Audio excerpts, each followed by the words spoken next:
learn about the basic of HTML tag, which we have used HTML tag to actually put a home page together, which actually looks something like this, which is decent actually. But then the thing is, there are a lot of limitations which I actually mentioned, that we can't do exactly like what the design originally supposed to be. So which is why CSS come into the picture. CSS stands for Cascading Style Sheet. It actually allows us to control much more things of every single HTML tag and elements. I'm gonna show you how this is done. First, let's create a new document, HTML. Let's call it lesson 3, CSS. And let's create that. And then same thing, we're gonna save first. And this will drop out. I'm just gonna name it lesson 3 CSS and save it on my desktop and bring this thing in, drop it in. So we see HTML file lesson 3 css.html lesson 3 CSS. So we get this. Say we want to drop a background picture, which is actually a picture on my desktop. And then we go back to this HTML and refresh, and we get the background picture, and it's super huge. So how to manipulate this background image? Okay, we can't do anything in the HTML original tag itself, but CSS with the attribute called style tag actually open up the access to handle how this background, not just the background image, but the whole body tag, the possibility of the entire body tag. I'm going to show you example how to control, how to manipulate this background image so that the background image will always show display up. Okay, by simply using this background. Now you see that when you type this CSS background, all these suggestions start to pop out. So I want to use this attachment first and make it fixed. And then there are other things as I tap along. Size. Okay, and that is actually cover. Just basically using these two settings for this style attribute. Let's see what this actually changed. And I refresh. Now you notice that the background, actually you can see much more. Covers basically means that the whole picture will cover the entire document. So as you can see, if I resize this browser, the background actually follows now. The background actually resize and try to fill up the entire browser. That's what this background size cover means. So when it's actually smaller or narrower than how the picture is, then it starts to shift the picture. So we can actually change the position. Let's say we want this background picture to be the original point for this to resize is based on the bottom rather than the side left, top left. Now it's actually on the top left corner. There's actually such attribute that we can change. It's called background position. Okay, the position actually you can do in percentage, or I'm simply gonna use the word on it. So it's actually start from the bottom and it's actually the center part of it. So let's see, we're just changing this setting and what's gonna happen to this. Refresh, and now our background actually, when we resize the browser, you notice that the origin of the position, background position, actually start from the bottom center instead. So this is actually very cool.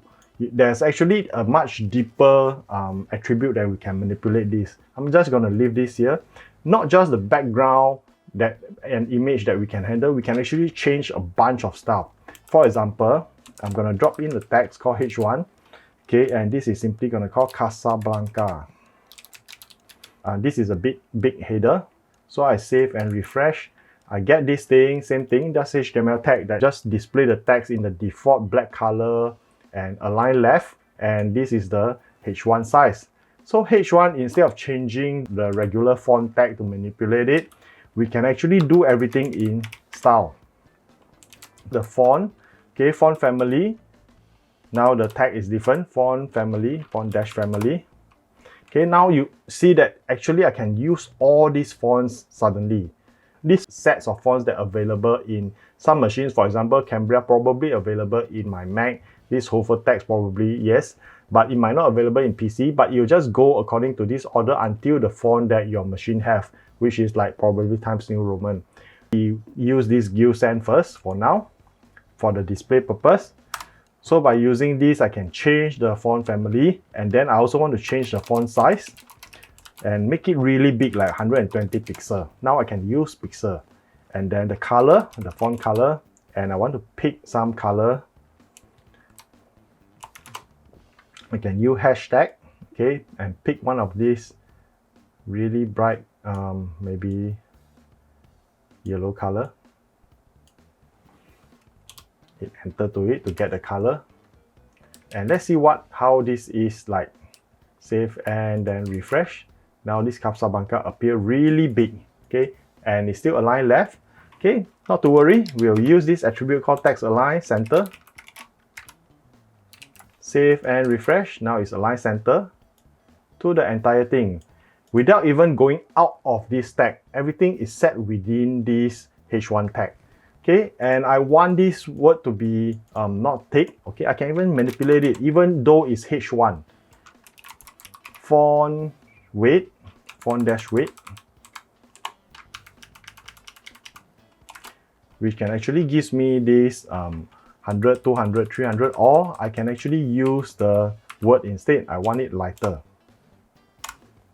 Save and refresh. Now it's actually light. And I'm going to show you something even more amazing. Okay, I can drop a shadow simply using CSS alone. It's called text shadow. Okay, and it start with this offset first, say 5 pixel by 5 pixel, offset 5 pixel on the horizontal plane and 5 pixel drop from the Y plane, the vertical plane, and then the spread is 20 pixel, and then followed by the color. The color I can simply use a hash, the word, say black, okay, save and refresh. So you can see that it dropped this, or I can actually use hex code 001100, that's something near black. It works as well. Okay, or I can simply use this RGB, and open this and put 0, 0, 0, which is actually 0 for red, 0 for green, and 0 for blue. Okay, this is actually not hexadecimal. I can simply put like maybe a bit of green and a bit more blue. So my shadow actually goes that colors. Or I can simply use RGBA. I can introduce a opacity instead. 0 being the lightest and 1.0 being the full. So I'm going to drop it at maybe 70%, so it's 0.7. Save and refresh. So my shadow can actually control. I can even set it to 0.3. Not so harsh kind of shadow. So this actually open up even much more possibility for me to do. I can even drop much more stuff. For example, if I want to use a line, we used to drop this thing called HR. So HR will just cut across. I can also change the thickness of the HR is actually using this height, okay, and to 5 pixel height. Save and refresh. Now it's 5 pixel height. I can manipulate it, the width, by setting it to 150 pixel width. I can even drop colors in by putting background dash color instead. Yeah, it actually takes the background as the color, and then I don't want the border to be there, so I can actually turn off the border to 0 pixel. So even this HR, you notice that I can change it to how it looks. Say followed by a bunch of tags, okay, P tag. Okay, welcome to our Moroccan theme florist and cafe. Save. So that's what we get. Okay, we can actually use this to centralize it. Text align, center, save and refresh, and change. Let's change the font as well. Font family to this, and then after that font size to somewhere at 28 pixel, and the color, and I want to change it to another complementary color. It's very close to this. Let's see how it looks like. Save and refresh. Now it's almost synced to the back. Let's drop a shadow for it by using this text shadow. Okay, 0 pixel and 0 pixel offset, but I want to have a 10 pixel spread with black. So that's how it show up. Okay, this is maybe too harsh, so let's use RGBA instead. RGBA 0 and 0 and 0 as black, and 0.2. So there's a very fainty shadow, and maybe this doesn't work. Let's drop a dark color instead. So let's change the color. This darker color, one of these darker color. Save and refresh. Yeah, this kind of work. Alright, and the button, I want to show you how to do a button. Okay, by simply using this thing called A tag. It's a link to nowhere again. And then just click find out more. Dot dot dot. Okay, and it's actually a link. Let's manipulate and change this. Okay, first by align center this thing. Okay, and A tag cannot align center. We will simply use this thing called div. Div is actually a box. Okay, and I want to have this display in block. Means that it's going to take up the whole line. And then I want to have the text align here simply to center.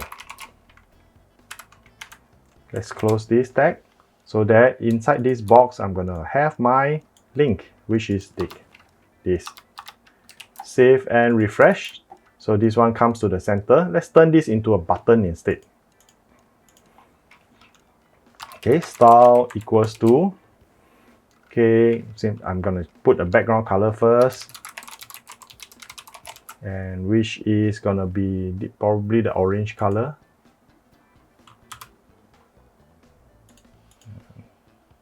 And then followed by the text color, which is color instead. Let's put it as white. Okay, and let's save and see how it looks like. Now you can see the background color comes out. It's a box now. Now is to increase the box size by using padding. Okay, it's actually 15 pixel from the top and bottom, and then left right is 30 pixel. Save and refresh. Now this is our button.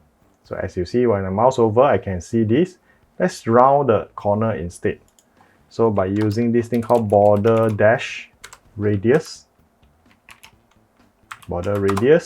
and put it as 50 pixel so that we get a full rounded corner. Now you can actually remove that underline. So it's called text decoration. And we can set it to none. So it'll remove our underline. Now it looks really like a button. Let's change this to sans serif. So font family. Change it to a sans serif. This should be Gil Sans should be a sans serif. And let's make it even more like a button. We can actually drop the box shadow the box instead. Okay, 0 pixel off, and then 30 pixel spread, and RGBA 0 for red, 0 for green, 0 for blue, and 0.3 for opacity. And we can also drop the text shadow as well, text dash shadow, and that will be RGBA as well, 0, 0, 0, and 0.5. Let's see how it looks like. So our buttons, okay, will have a hint of drop shadow. And then it's too close to this. We can actually add some space so that it doesn't stick to the top like that, but it's actually in this box itself. So let me show you what the box is. Border 1 pixel, solid black. So that's how the box actually looks like. Okay, this thing is bigger than the box. So let's actually give it some margin space.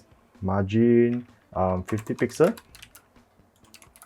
So actually push the space here. Margin is actually the space outside of the box. Padding is the space inside of the box. Let's change this to padding. Okay, padding is the space inside of the box. Okay, so it just simply push the thing 50 pixel here, 50 pixel here, 50 pixel, all the four corners 50 pixel. Okay, that's how CSS actually works. So let's turn off this border by simply set the pixel to 0 pixel. So this is how we can get our page, and it's actually responsive to the width of the browser. So by simply dragging this, and we can change how it actually looks like. I can also drop a picture somewhere here and then change the behavior of a picture. Say after this H1, let's drop a picture here, img src. Okay, let's find a Casablanca picture. Save and refresh. Oh, it's gonna be huge. So worry not. Okay, instead of using this width equals to 2, which will also work, but I don't want to do that. Now that I can use CSS, I want to use the CSS way to do it. Style equals to width, 300 pixel width. Save and refresh. Now it's 300 pixel. Let's have this align center. Okay, by simply have to put it inside a box. Div style equals to display block. I'm going to take out the whole row just like the button, and then followed by text align center. It just uses text align to align center left and right. And close this. Make sure that our image is inside this box. Right, save and refresh. So now it aligns center. Okay, let's remove the space here. The space here is actually caused by this H1. So it's the margin bottom. So we can simply go to H1 margin dash bottom. Okay, let's set it to 0 and see. Okay, now it's 0. So maybe a bit, 30 pixel. Yeah, 30 pixel looks just good. Okay, now we can actually manipulate the picture like that. We can also cover the picture that to have it with border radius. So let's drop border radius 30 pixel. So the picture is with border radius, rounded corner border radius. We can also drop a shadow by using box dash shadow. 0 pixel, let's put 5 pixel instead, 5 pixel, and then 30 pixel spread, and RGBA, okay, 0, 0, 0, and 0.3. So we have a drop shadow for the picture as well. So this is how you can actually manipulate and control how you want your site to look like. This actually opened out a lot of possibility for us. This style of CSS is actually called inline CSS, inline styling, because it actually stays inside here. It has its own benefit because it actually tells the browser straight away that this tag, I want it to style it exactly this way. But we have a problem also because after a while you notice that the code is actually very messy. And also, let's say if we had duplicate tag, like for example, we have many paragraphs, we have sections and stuff, and we want them to conform to a similar style.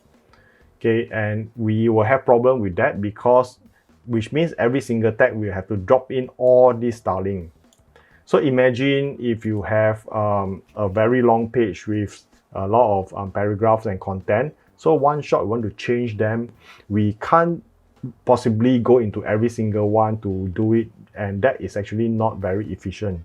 So let me show you what I mean by that.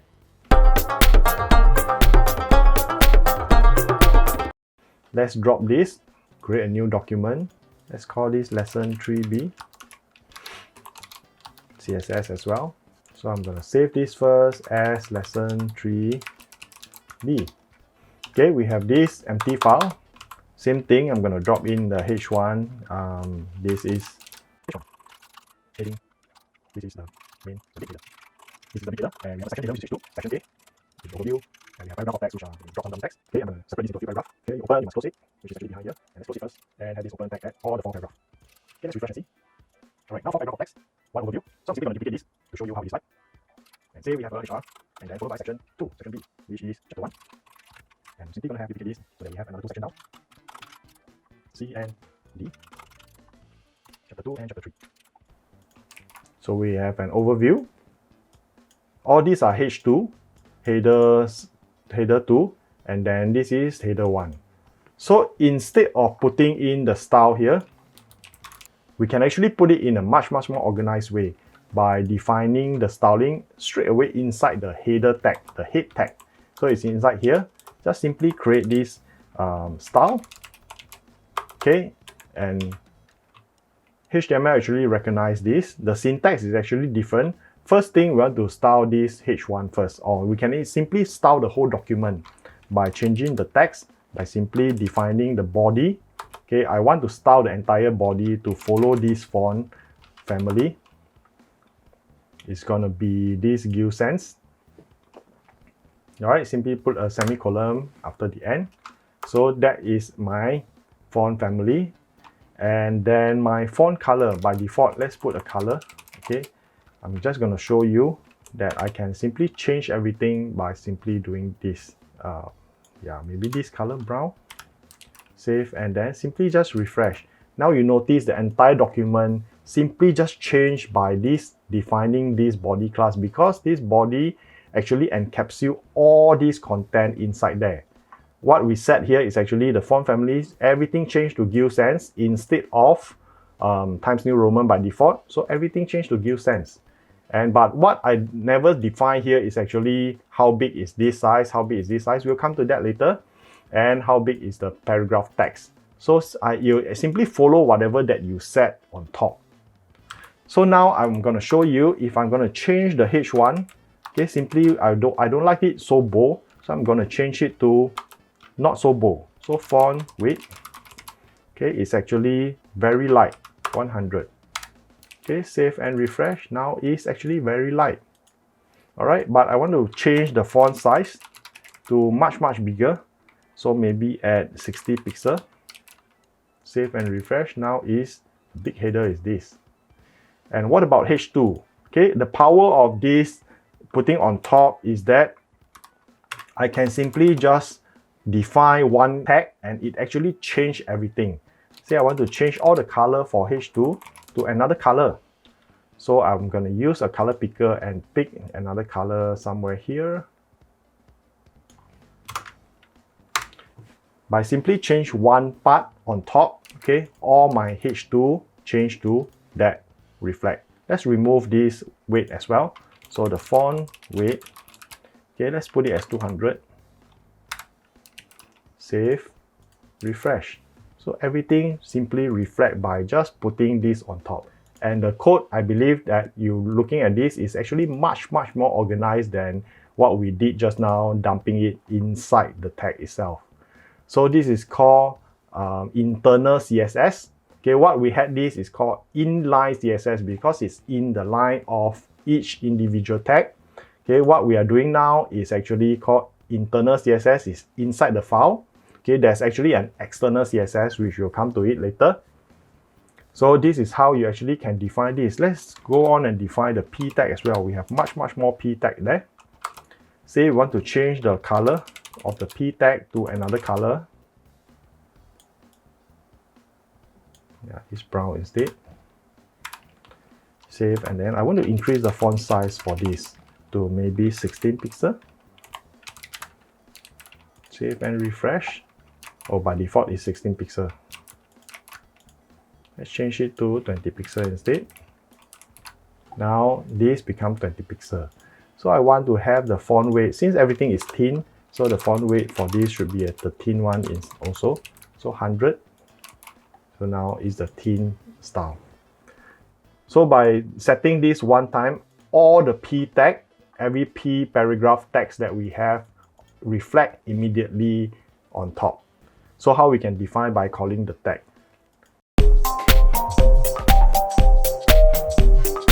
We have some challenge. For example, not all the H2 or not all the P tag, we want it to style that way. The last paragraph, this chapter 3, or simply just change it to appendix.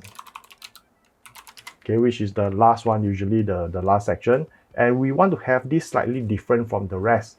Then we can actually give it a unique name called a class. Okay, let's call this last section. Just give it a name. And then this P tag also, okay, just give it a name called last section paragraph. Okay, last section paragraph, really long name, and this one is the H2, last section H2. So simply give it a name. So under this H2, last section H2, we can actually define it on top as well. H2 dot last section H2. So it means that I want to change the thing in last section H2. I want to change the font weight to normal. And I want to have the font size to be slightly smaller. So that's probably 24 pixel. And let's change the color so that it's different to gray.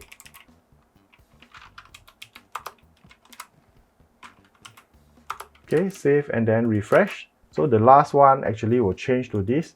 Maybe this is 24 pixel already. Let's change it to 21. Okay, that's great. See, it just changed, but it doesn't touch the rest of the H2. It just touched the one that we set the class to, because this is the unique class of this. So what about this part? Let's change this last section paragraph for the P tag. Last section paragraph. Okay, I'm gonna copy this because I want it to be gray. I want it to be smaller font, but it's okay. I'm gonna simply just copy this. So, but I want to wait to follow this thin line. But now I want the font size of the last paragraph to be really small, just 10 pixel. But I want it to be gray. So refresh. So this is really small and it's in gray. So maybe I should increase to 12 so that I can read it. So as you can see, this is how we can manipulate individual item as well as the entire stuff that we have. So that's how you can actually drop a class inside this HTML tag. Now that we have learned how to use CSS to do styling, we'll use the design that we did in high fidelity wireframe and to build into something more interesting by using all these things in CSS, but that will be in the next video. So if you like my video, please click like and subscribe to Uncle Teach You channel. Your support is actually my main motivation to do all these videos. So thanks for watching and see you in the next video.